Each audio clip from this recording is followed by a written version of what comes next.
ব্যক্তি সুন্নিদেরকে মাজার পূজারী বলে, বলে না? কবর পূজারী বলে।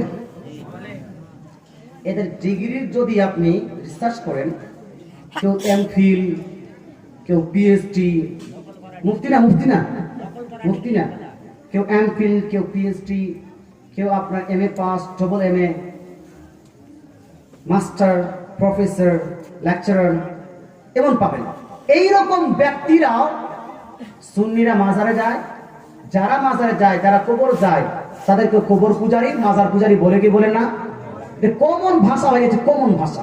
ফেসবুক দেখেন কবর পূজারী, টুইটার দেখেন কবর পূজারী, ইউটিউব দেখেন কবর পূজারী, মাজার পূজারী। কাকে বলে?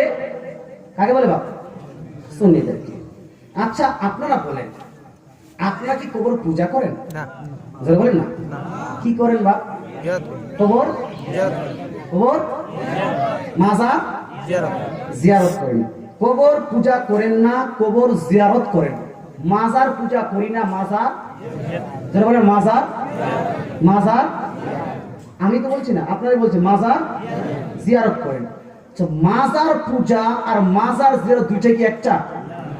তো যেই গাধা সার্টিফিকেট অর্জনকারী গাধা, এমফিল পাস করা গাধা বুঝতে পারলো না যে মাজার জিয়ারত আলাদা, মাজার পূজা, কবর জিয়ারত আলাদা, কবর পূজা আলাদা, তাকে আপনারা রেসপেক্ট করবেন বা সম্মান দিবেন? ভাই, আপনাকে বলতে চাই, যারা গৌরবঙ্গ ইউনিভার্সিটিতে পড়ছেন, খবরদার ওয়াহাবি কোন মাস্টার ডাক্তারকে, কোন প্রফেসরকে, কোন লেকচারারকে যদি তারা সুন্নিদের বিপক্ষে কথা বলে, তাকে রেসপেক্ট করা যাবে? শুধু সেখানে বলছি না, যে কোনো স্কুল, কলেজ, ইউনিভার্সিটি, যে কোনো মিশনে থাক না কেন, আপনার ছেলে যেন আরবি মিশনে যদি পড়ে, যেই ব্যক্তির আজ পর্যন্ত কবর জিয়ারত এবং কবর পূজা, মাজার জিয়ারত এবং মাজার পূজার মধ্যে পার্থক্য করতে পারলো না, মাজার জিয়ারতকারীদেরকে মাজার পূজাকারী বলে, মাজার পূজনীওয়ালা বলে, এই ব্যক্তিদেরকে রেসপেক্ট করা যাবে না। যতদূর পারবেন আপনি মিশন থেকে আপনার ছেলেকে আলাদা করবেন, আপনার সেই মিশনগুলো থেকে আলাদা করবেন যেখানে ওয়াহাবি আইডিওলজি দিয়ে, আপনার ওয়াহাবি সিস্টেম দিয়ে, Wahhabi custom system, rite and ritual দিয়ে আপনার শিক্ষা দেওয়া হয়, সেখানে আপনার ছেলেদেরকে ভর্তি করবেন না। আর বাই চান্স যদি আপনি ভর্তি করেই দেন, তাহলে আমি বলবো ছেলেদেরকে ভালো করে পড়াবেন।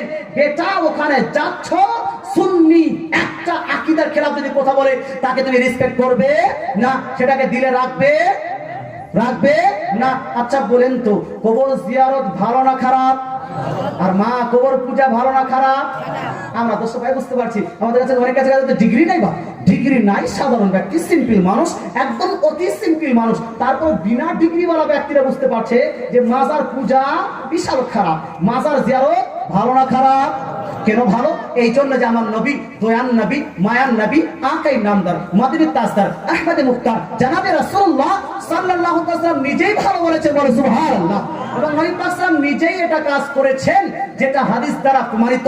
কয়েকটি হাদিস, তিরমিজি শরীফ জিলদ নম্বর 1, আপনার যারা চ্যাপ্টার নেম বাবু মাতা ফি রুকসাতে ফি জিয়ারাতুল কুবুর, এবং মুসলিম শরীফ জিলদ নম্বর 1, আপনার পেজ নাম্বার 313 এর মধ্যে, এবং মিশকাত শরীফ জিলদ নম্বর 1 পেজ নাম্বার 154 এর মধ্যে, এবং আপনার নেসাই শরীফ প্রথম খণ্ড পৃষ্ঠা নাম্বার 221 এর মধ্যে, তারপরে ইবনে মাজাহ শরীফ প্রথম খণ্ড পৃষ্ঠা নাম্বার 112 এর মধ্যে, তারপরে আপনার মুসলিম শরীফ প্রথম খণ্ড পৃষ্ঠা নাম্বার আপনার 313 এর মধ্যে, 14 এর মধ্যে একাধিক হাদিস আছে। মাজার পূজা, মাজার জিয়ারতের মধ্যে বিশাল পার্থক্য। ইনশাআল্লাহ তাআলা কয়েকদিন পরে আমি 5 তারিখে 4 তারিখে সম্ভবত মুন্সিটোলায় আসছি, একটা ওখানে জালসাতে ইনশাআল্লাহ থাকে, প্রতি বছরে আলহামদুলিল্লাহ থাকছি, ইনশাআল্লাহ আসবো, ওখানে গিয়ে বিষয় নিয়ে ইনশাআল্লাহ বিস্তারিত আলোচনা করব। এখান থেকে আমার বক্তৃতায় এটি ঘোরাচ্ছি। বক্তৃতার মাঝে কেউ যদি কষ্ট পেয়ে থাকেন তাহলে ক্ষমা প্রার্থী, বা কেউ যদি কোনো মুরিদ যদি কষ্ট পেয়ে থাকেন তাহলে ক্ষমা প্রার্থী। আমি কোরআন শরীফ থেকে সূরা তাহরিম আয়াত নাম্বার 6 থেকে একটি আয়াত তেলাওয়াত করেছি, যেটি আয়াত হলো ইয়া আইয়ুহাল্লাযীনা আমানু, আল্লাহ তাআলা ইরশাদ করেন হে ঈমানদার বিশ্বাসীগণ, কু আনফুসাকুম, নিজেকে বাঁচাও, ওয়া আহলিকুম, আর তোমার পরিবারকে বাঁচাও, নারা, জাহান্নাম থেকে। বলেন সুবহানাল্লাহ। আল্লাহ তাআলা বলেন নিজেকেও বাঁচাও, পরিবারকে বাঁচাও জাহান্নাম থেকে। তাহলে বলেন এবার রেজাল্ট দেন। আমার জালসা, আমার বক্তৃতা শুনে আপনি বুঝতে পারছেন কি পারছেন না? রাসূল সাল্লাল্লাহু আলাইহি ওয়াসাল্লাম বলেন গীবত করা চলবে চলবে না। পেশাবের ছিঁড়ে থেকে বাঁচতে হবে কি হবে না? হবে কি হবে না? কবরের আযাব যদি কেউ গীবত করে আর যদি কেউ কি বলছে পেশাবের ছিঁড়ে থেকে না বাঁচে, তাহলে কি শুধু খুজুরের ডাল লাগিয়ে বা ফুল দিয়ে কি আযাব বন্ধ হয়ে যাবে না হালকা হবে? হালকা হবে না বন্ধ হবে? কবর জিয়ারত করা যাবে কি যাবে না? কবরের উপর ডাল লাগানো যাবে কি যাবে না? কবরের উপর ফুল দেওয়া যাবে কি যাবে না? কবরের উপরে ঘাস কাটা যাবে কি যাবে না? যাবে কি যাবে না? যাবে যাবে না। কবরস্থানে গিয়ে গরু বাঁধা যাবে কি যাবে না? কবরস্থানে গিয়ে ছাগল বাঁধা যাবে কি যাবে না? মাজারে মহিলারা যেতে পারবে কি পারবে না? মহিলারা পর্দা করবে কি করবে না? যারা মহিলা বিড়ি বাঁধছে, বিড়ি বাঁধার সময় কি গীবত করবে? বলেন হে বলছিলাম পীর মান্য করা ফরজ না মুস্তাহাব? পীর মান্য করা হলো ফরজ, মানতেই হবে, মানতেই হবে, না মানলে কাফির হয়ে যাবে। পীর ওলি মানতেই হবে, কিন্তু মুরিদ হওয়া ফরজ না মুস্তাহাব? মান্য করা আলাদা আর মুরিদ হওয়া, এই তো বুঝতে পারেন আপনি। আবার ঝামেলা লাগবে, আবার ঝামেলা, এই জন্য টেস্ট নিচ্ছি। পীর মান্য করা কি ফরজ না মুস্তাহাব? আর পীরের কাছে মুরিদ হওয়া কি ফরজ না মুস্তাহাব? অন্য পীরের গীবত করা যাবে? আশরাফি হয়ে রেজবির গীবত করা যাবে? রেজবি হয়ে কালিমির গীবত করা যাবে? কালিমি হয়ে আশরাফি আর রেজবির বিপক্ষে কথা বলা যাবে? যেই ব্যক্তি আশরাফি হয়ে রেজবির গীবত করবে, রেজবি হয়ে কালিমির গীবত করবে, কালিমি হয়ে আশরাফি রেজবির গীবত করবে, এই ব্যক্তিরা কবরে গিয়ে খুজুরের ডাল পর্যন্ত, কেন গাছ পর্যন্ত লাগালে এর আযাব মাফ হবে? মাফ হবে। আলহামদুলিল্লাহ, আপনারা বুঝতে পেরেছেন, এই জন্য আমার বক্তৃতা এখান থেকে সমাপ্ত করছি। ওয়ামা আলাইনা ইল্লাল বালাগ। আসসালামু আলাইকুম ওয়া রাহমাতুল্লাহি ওয়া বারাকাতুহু। আল্লাহুম্মা সাল্লি আলা সাইয়্যিদিনা মাওলানা মুহাম্মদ আয়দা মা ফি মিল্লাতি সালাতান দাইম দামুল কিল্লা।